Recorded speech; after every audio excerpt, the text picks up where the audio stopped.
Yo, what's going on, guys? BeTTaPacKaLuNcH here, hoping that you, my fellow zombie slayers, are doing well and have been enjoying the build up to Treyarch's new release of Call of Duty Black Ops 6. For those watching this video today, I'm sure that you've come to notice the great lack of content on my channel within the past couple of years.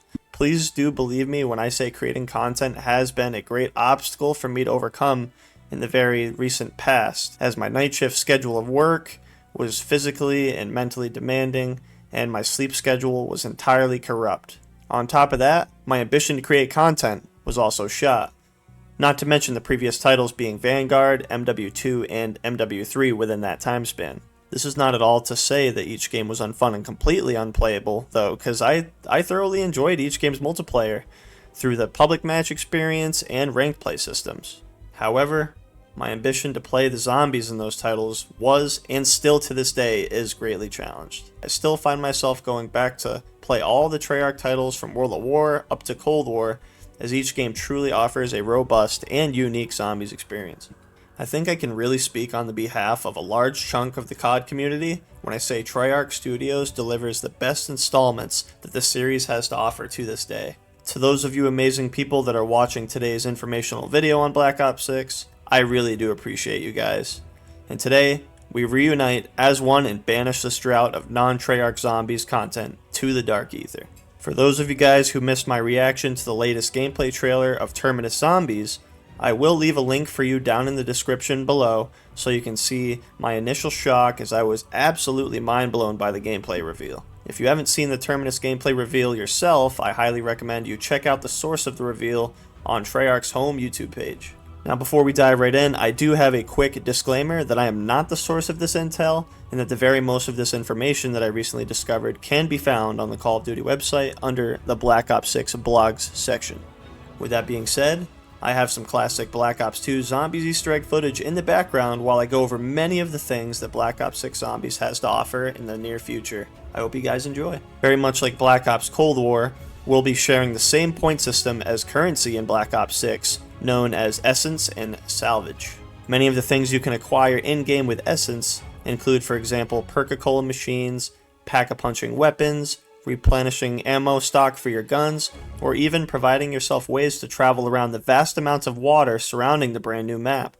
You have the ability to operate boating vehicles or even pay for special rafts to use as transport to move from island to island. The player will even have the opportunity to split door costs with others who are in the game for the first time in the Call of Duty Black Ops series. Your source of armor now in-game will be located on a wall buy in the map and will cost you Essence instead of Salvage, like it previously did in Black Ops Cold War. Personally, I don't think the armor system should have made a return at all, as it presents a more challenging and adverse way of handling the endless rounds of zombies that come your way. But I do suppose you have to look at this from a much wider perspective. There will be many more casual players and even newcomers that come to the Call of Duty franchise this year, and having that ability to obtain this armor as a wall buy will be very helpful. Salvage can be used to access ammo mods and apply different types of elemental powers to your weapons, upgrade the tiers of your weapons, and build equipment such as lethal, tactical, and support types. Alright, and now moving forward, we're on to Easter eggs within Black Ops 6 Zombies. Every Zombies map has a main quest that you're left to your own devices to solve, usually after the route to Pack-a-Punch machine has been completed. The main quest for Terminus follows a similar pattern.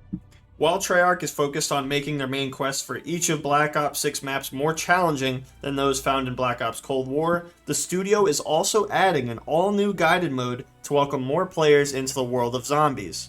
This mode is planned to release later in season after each map's launch to protect the sanctity of the traditional Easter egg hunt, where the community puts their heads together to find and complete the main quest and side quests every time a new map launches. Now, I think this is something that we can all truly appreciate. In my opinion, Cold War was super easy and got a little boring, and they just kind of held our hand too much along the way.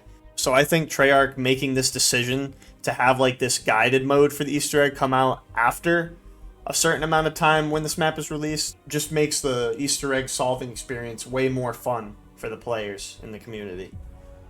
Players who complete a map's main quest will earn unique rewards themed after the respective map, with an extra reward for completing the main quest the old-fashioned way. Players will also earn a limited time calling card for completing a main quest before the launch of the guided mode for that map. And longtime fans will be happy to know that they'll have the option to keep playing their match after completing the quest. Exfils have returned, giving the Zombie Slayer the opportunity to end the game whether they are in a solo or co-op round-based zombie experience. I'm sure that many other players such as I are happy to see this return, so we don't have to rack up total downs on the zombies leaderboards, not even mentioning the bonus XP that you get from successfully exfilling. Most of us have surely been introduced to the new Omni movement mechanic within the Black Ops 6 multiplayer reveal, and I'm absolutely stoked to tell you that this mechanic, known as zombie movement, will be optional to the players in zombies as well. Omni movement is Treyarch's core mechanic stamp on the game, coming in October of 2024, and for me personally, I see it almost as a dishonor to not use it. Being able to sprint forward, back, and side to side, also including the dive mechanic in any direction, adds an entirely new way to approach handling endless waves of zombies. Now we can move on to fully customizable display options in zombies. You'll have the ability to choose from a wide variety of HUD layouts, including the Legacy setting, which represents the famous HUD for Call of Duty Black Ops 3 Zombies. As a player, you withhold the option to remove health bars, zombie hit points, hit markers, and select a fully custom color palette for your interface. These customizations include the ability to remove default pack camos for every time you upgrade to a new tier for your weapon. That being said, you can stay set to one particular camo of your selection. Let me know in the comment section below, what is your favorite Zombies HUD of all time? For me personally, I don't think any layout compares to the Call of Duty Black Ops 3 Zombies, with its simplicity and its clean display. I'm also a very large fan of having the character icon on the screen located in the bottom left corner, so I hope the player has the option to customize this as well. The default HUD in Black Ops 6 Zombies, as expected, will be very much like that of Black Ops Cold War. The HUD includes many things such as the player name, armor and condition, health bars, hit points, armor plates and reserves, self-revives, as well as current essence and salvage totals. Now the next bit of information I have for you might just be some of the most groundbreaking news to the high-round zombies community. Within the private game option, players have the ability to join another friend's game regardless of how far that person may be into a particular game. The host, of course, needs to be making sure that they have the room in that game and that their session is joinable as well. Let's be honest, one of the most aggravating things that you can face as a Call of Duty consumer is having constant blue screens or incidents that involve you losing connection to your current game. So for Treyarch to finally be doing this has me absolutely stunned. I really didn't see this coming myself, given that we are in 2024 and we have never been provided this option before. It is very understandable that given the resource and time constraints involved in Cold War, that this could not be possible due to Cold War's release being in COVID-19. It is still extremely impressive, however, in my opinion, what Treyarch was able to pull off given these setbacks. With that being said, that is not the last I have for news in regards to gaming stability. For the first time ever, the player will have the option to pause, save a game, and reload into the same game that they were just in. This option has me absolutely mind-boggled, and I just have to say hats off to you, Treyarch, because this might be the single best feature that you've ever added to the Black Ops series. Having the ability to save a game will also increase the life potential of one's gaming PC or console, as the player will not have to keep their device running for hours, days, or even weeks on end. Again, thank you, Treyarch, as this is some truly insane news. Another new feature in Black Ops 6 Zombies will be known as augments. Augments will provide an innovative, customizable experience allowing the players to invest research between matches, unlocking upgrades for every perk, ammo mod, and field upgrade that is in Black Ops 6. A minor augment offers a limited advantage, usually when the item's in use. A major augment has a substantial advantage to the characteristics of the item typically while in use. From the 6 augments, you can use 2 for each perk, ammo mod, or field upgrade. Each item you choose for the customizable option will be limited to 1 minor and 1 major augment. Meaning, for example, if you choose to use 2 augments on your field upgrades, the player can only use 1 major and 1 minor augment for that specific category. Look at it as kind of a spin on the Vanguard's Covenant system, except this is way better because it's not Vanguard. Yeah, enough said about that game. Blech. In Black Ops 6 Zombies, you'll have the option to bring in a fully customized loadout to the very start of the game. If you are a zombie slayer who didn't have the opportunity to play Cold War, you can basically take any weapon primary and secondary to the very start of your game. Of course, this will not be including the wonder weapons though. If you love the old school approach in the earlier years of the zombies where you spawn in with just a pistol to your name, have at it. I personally will choose to load in with a starting pistol myself in the earlier stages of Black Ops 6 Zombies lifecycle to restore that early round feel. Just like Cold War, you will be able to swap or drop any obtainable weapon such as equipment or wonder weapons between players in your game. This is a very nice feature if every player in your game is trying to get their wonder weapon out of the box or trials, as you can just drop your current weapon and pull the same weapon out of the box or the trial. Black Ops 6 Zombies version of special weapons is the field upgrade. At launch, the player can expect to choose from Ether Shroud, Frenzied Guard, Healing Aura, Energy Mine, and the brand new Dark Flare, which is a massive energy beam that deals lethal shadow damage. The beam penetrates anything and everything in its path. These field upgrades, as mentioned, can be further upgraded with the use of augments. Many of the crafting table options from Cold War have returned, such as the Cashmere, the Monkey Bomb, Decoy Grenade, and the Semtex. I will have a full list of those displayed on your screen right now. Items such as the Chopper Gunner or War Machine have been removed, but I'm very excited to announce the brand new support equipment known as the Mutant Injection.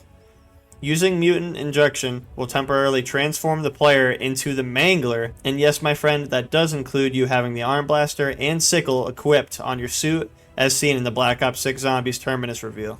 What's next, Panzer suits? That would be insane.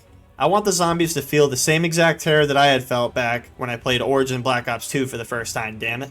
Do you believe this new Mangler suit will be the same crutch in this game as Chopper Gunner was in Cold War? Let me know in the comment section below. Next up, we have the return of the infamous Gobblegum. Previously introduced during the launch of Black Ops 3 Zombies Shadows of Evil, the player will quote-unquote crack their teeth as well as the skulls of undead with a variety of custom Gobblegum packs based on your stored reserves of this killer candy.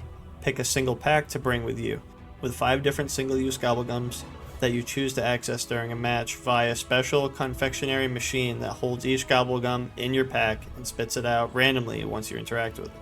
The remaster of the Gobblegum is free to the player thanks to Mr. Peaks when interacted with. The machine will then cool down on a timer or be immediately reset the following round. Unlike Black Ops 3 Zombies, where you can only hold 1 gum at a time, you now have the ability to hold up to 3 unique Gobblegums in your inventory at once, as well as having the option to use them simultaneously. New gums will also be earnable in-game simply by playing. You can be expected to earn 1 or more random Gobblegums every few rounds. You'll know if and when you've been rewarded when you flip to the following round. Any unused Gobblegums are kept between matches, and you will not lose them if you happen to disconnect from a Zombies game. What a W by Treyarch to make this an included feature in Black Ops 6. Personally, I'm ecstatic to see players speedrun main quests while having the ability to hold up to 3 gums at a time. Come launch day on October 25th, you can expect access to 8 different Perka-Colas in Zombies. This list of perks include the famous Juggernaut Soda, Quick Revive, Speed Cola, Stamina Up, PhD Flopper, Deadshot Daiquiri, and Elemental Pop. I really would have liked to see Death Perception available on release, as it is one of my personal favorites from Black Ops 4 and Black Ops Cold War. In my opinion, it could happily take Elemental Pop's place. Now remember, you can use augments to amplify the power of your Perka-Colas as well. A great example of augments to be used on perks is with the brand new Melee Macchiato perk. A minor augment for this perk, known as Hidden Impact, where melee kills reload a small portion of the player's current weapon in hand. A major augment for this perk can be known as Vampirism, where successful melee attacks heal the player by 25 health. Pack-a-Punch mechanics are very similar to Cold War, as you can boost your weapon's power to 3 different tiers using Essence. However, ammo mods will not be included alongside the Pack-a-Punch anymore. This is where the new Arsenal machine comes into play. Unlike Cold War Zombies, where you use Essence to choose an ammo mod for your specific weapon, the Arsenal machine and BO6 demand salvage instead. Different ammo mods in the new Zombies experience include Brain Rot, Cryo Freeze, Napalm Burst, the return of the fan favorite known as Deadwire, which was heavily known as meta for the high rounds of Black Ops 3. In addition to these 4 different ammo types, Black Ops 6 brings a new ammo mod known as the Shadow Rift. Each bullet deals shadow damage, where each bullet has a chance to spawn a black hole, warping nearby zombies away from you and dropping them out of the sky. An example of augments used with the new Shadow Rift ammo mod include the minor augment known as Targeted, where dropped zombies fall on the other zombies that are chasing you, and a major augment known as Explosive Rain, where zombies are dropped from the portals, followed by them exploding on contact with the ground. Making an appearance located in the spawn room is the Rampage Inducer, where you have the option to crank up the speed of the zombies to being super sprinters for the first 20 rounds. If you or your squad is becoming overwhelmed, however, you still have the option to turn off the Rampage Inducer before round 20. Trials will return as they offer you particular challenges in which you can progress or complete these tasks, and you can obtain a variety of interesting rewards. Once a trial runs out, you can immediately reinteract and start a new one. Round-based zombies will be bringing back the same power-up drops from previous zombies experiences in the past, such as insta-kill, double points, max ammos, nukes, fire sales, bonus points, full power kegs, and, of course, max armor drops, which repairs your armor fully up to the current tier in which you currently own. We previously mentioned how the brand new Arsenal machine is used to select different ammo mods for your weapons. Well, alongside ammo mods, you can use the Arsenal to upgrade the rarity of your current weapons. Just like the ammo mods, you will have to obtain and use salvage to acquire uncommon, rare, epic, and legendary rarities for your weapons. Armor will no longer be obtained in the Arsenal machine, however, as it has been transformed into a wall buy on the map. Level 1 armor being 1 plate, level 2, 2 plates, and level 3 or epic armor being 3 plates. So we've went over so many new and returning features within Call of Duty Black Ops 6 Zombies, and I can promise to you that we're on the home stretch. So hang on tight, guys. After all, you do want to hear the rest of the news, right? Showcased as the wonder weapon of Terminus Island within the gameplay trailer can be known as the Beam Smasher. This Beam Smasher wonder weapon functions very similar to the Skull of Non-Stopway in Zetsubo no Shima. The primary firing mode fires a solid beam of etheric energy, causing organic matters to break down at the molecular level. This effect occurs almost instantly and enemies appear to explode in a cloud of vaporized innards. The secondary firing mode is what relates to the Skull of Non-Stopway, where focused sound waves cause the molecules of the multiple enemy targets to vibrate at alarmingly fast rates. Targets are then racked with pulsing head trauma that incapacitates by slowing the target rather than damaging them. Entities in this state become much more easily damaged by both the primary firing mode and conventional firepower. Will this Call of Duty Zombies experience be the return of epic trap strategies going back to the days of Mob of the Dead? In this map, there are two brand new trap types, known as the Void Cannon Trap and the Tentacle Trap. The Void Cannon Trap is a massive artillery gun that can be located in the middle section of Terminus Island. This amazing trap shoots out an ether beam and has the muzzle flash acting as a singularity that slows enemy advancement and pulls any zombie enemies that are present within the deck area beneath the cannon up into the beam before they are vaporized. The Tentacle Trap is located across the prison complex, in which one of the locations is next to the Juggernog machine. These shutter vents are holding back an apothecant being which must have escaped from the containment. When a nearby switch is activated, the vent will then open, releasing a three-headed beast trap which has tentacles that pull up and feed the monster any zombies that crosses its path. Whether this is some kind of abomination or Margwa trap, this has to be one of the cooler traps I've ever seen in Call of Duty Zombies history. Last but not very least, we have our different zombie types that we must fight against to survive on Terminus Island. These zombies include shambling zombies that move at a very crippled pace, irregular zombie, armored zombies, and heavy zombies. For terrifying and tormented special zombies types, we introduce the Vermin, a large spider-like ravenous creature that sometimes detach from its zombie's host. Parasites, also known as the pest from BO3 Classic Shadows of Evil. Manglers, which were introduced originally in Gorod Krovi, and the brand new demonic boss type, the Amalgam, with multiple appendages and heads all growing from all over the zombie. The last of zombie types in Terminus includes the Tentacle, a monstrously sized worm-like creature that stalks the waters of the island. If you go for a swim on this map or decide to travel this massive body of water, you better be on the lookout for this beast as it watches your every move. I'm not quite sure if this special zombies creature will be the main boss in the Easter egg, but I can almost guarantee you we'll have to deal with it in the main quest boss fight. So that's everything I have to tell you for today in regards to the brand new zombies experience in Call of Duty Black Ops 6. Let me know if you enjoyed this video by smashing the like button and leaving a comment down below telling me what you think of everything I've mentioned today and what Treyarch may be hiding from us till the global release on October 25th. The truth lies and the truth dies. This has been BeTTaPacKaLuNcH, and I will see you very soon for an informational video based on the second of our Day 1 Zombies experiences, Liberty Falls. Thanks for watching, everybody, and peace out.